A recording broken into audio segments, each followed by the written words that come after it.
আমাদের পাড়া আমাদের গ্রামে এই সমস্যা নিয়ে গ্রাম বাংলার অত্যন্ত গ্রাম থেকে এসেছে তারা সমস্যার সমাধান নিয়ে এবং এখানে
আজকে যে এখানে আমাদের পাড়া আমাদের গ্রামের সমাধান নিয়ে এখানে যে ক্যাম্প হচ্ছে, এই ক্যাম্পে দেখা গেল আপনারা বিরোধী পক্ষ আপনাদের সঙ্গে সরকার পক্ষের এখানে টিএমসিদের সঙ্গে দুমদুমার কাণ্ড হাতাহাতি হয়েছে, কি বলবেন এই বিষয়ে?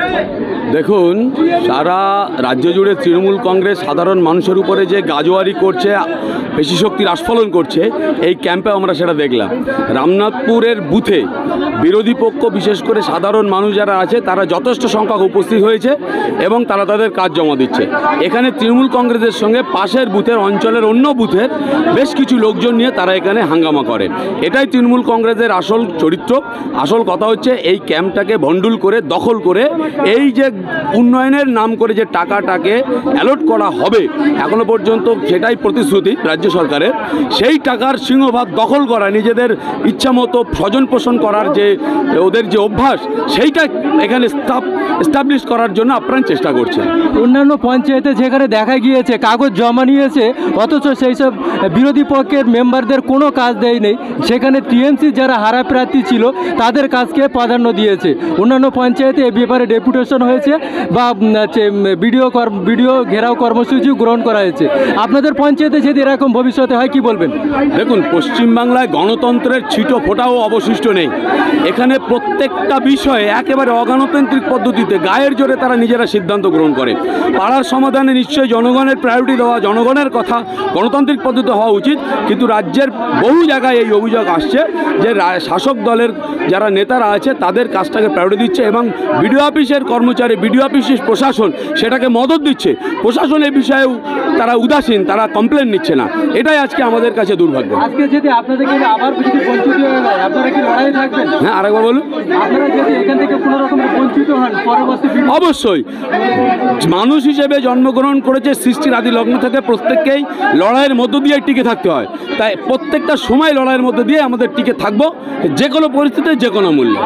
আমি আশরাফুল আমিন, আমি বামপন্থী কর্মী, সিপিআইএমের কর্মী। দেখুন, বলার কিছু নেই, আমাদের পাড়া আমাদের সমাধান। এখানকার সাধারণ ব্যক্তি তারা কাজ দিতে এসছেন মেম্বার হিসেবে, সেখানে পাশে বসে কাগজগুলো জমা নেওয়া হচ্ছে এবং অফিসার লিখছে সেই কাগজ। সমস্যা হঠাৎ এমন সময় আমার বিরুদ্ধে যিনি দাঁড়িয়েছিলেন, হেরে গেছেন, সে হারা ব্যক্তি এসে তিনি আমাদের চড়া হলেন এবং আঙুল তুলে কথা বলতে গেলেন এবং আমাকে চড় মারতে গেলেন। কারণটা কি?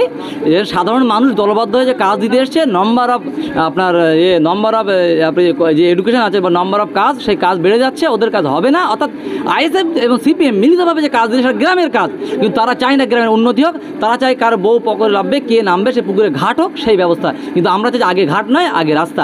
আমরা চাইছি আগে আপনার ছাতা নয়, আগে আপনার ড্রেন। এই মানুষের স্বার্থের জন্য আজকে আমাদের মার্কেটে হলো। এখানে দেখা যাচ্ছে অন্যান্য জায়গায় পঞ্চায়েতের যেটা লক্ষণীয় বিষয় দেখা গেছে যে একেবারে প্রত্যেক জায়গায় বিরোধীদের কাগজ নামমাত্র নেওয়া হয়েছে, তাদেরকে কাজ দেওয়া হয়নি, সার্ভেও হয়নি। কি বলবেন এই বিষয়ে? দেখুন, এখানে করতে বাধ্য এবং আমরা এমনভাবে জমা দিচ্ছি, যদি একটা কাগজ কেটে বাদ যায় তাহলে আমরা ডিএম থেকে বিডিও থেকে চালু করে প্রতি রাতে আমরা দৌড়াবো এবং সেই কাজ করে উদ্ধার করে ছাড়বো অফিসিয়ালিভাবে।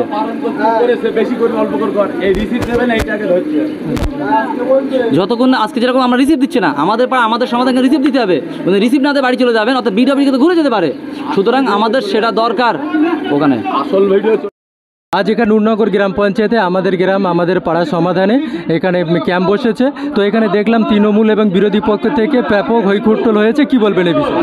এই বিষয়ে বলতে আমাদের যে মানে 110 নম্বর বুথের মেম্বার, তাকে মানে শাসক দলের কিছু লোক এসে চড় দেখাচ্ছে, মানে সে সমাধান করছে অফিসারদের সঙ্গে বসে, মীমাংসা করার চেষ্টা করছে। সাধারণ মানুষ যারা এসে তাদেরকে নিয়ে কাজ করার জন্য করছে, কিন্তু তৃণমূলের কিছু দুষ্কৃতী এসে একে চড় দেখিয়ে তারা মেম্বার। এখন আমরা অঞ্চল সভাপতি আমরা উপস্থিত থাকাকালীন আমাদের সামনে আমাদের মেম্বারকে চড় দেখাচ্ছে, সেখানে আমাদের কর্মীরা উত্তেজিত হয়ে তাদেরকে ঠেলে দিয়ে সেভ করেছে, কিন্তু তারা আমাদের ঘরে উত্তেজিত হয়ে মারার চেষ্টা করে। কিন্তু এর পরিপ্রেক্ষিতে খেলাধুলো হয়েছে, এরপরে আরও দেখি আমরা কি করতে পারি। আমাদের মেম্বারকে যা চড় দেখিয়েছে বা চড় মারা হয়েছে, আমরা এর পরিপ্রেক্ষিতে কি করতে পারি আগামী দিন দেখো। ইন্ডিয়ান সেকুলার ফ্রন্ট থেমে থাকা লোক নয়, এরা অন্যায়ের বিরুদ্ধে প্রতিবাদ করে আর আগামী দিন আরও করবে। আপনার নাম ও পরিচয়? আমার নাম মোহাম্মদ জামালউদ্দিন মোল্লা, নুরনগর অঞ্চলের সহসভাপতি।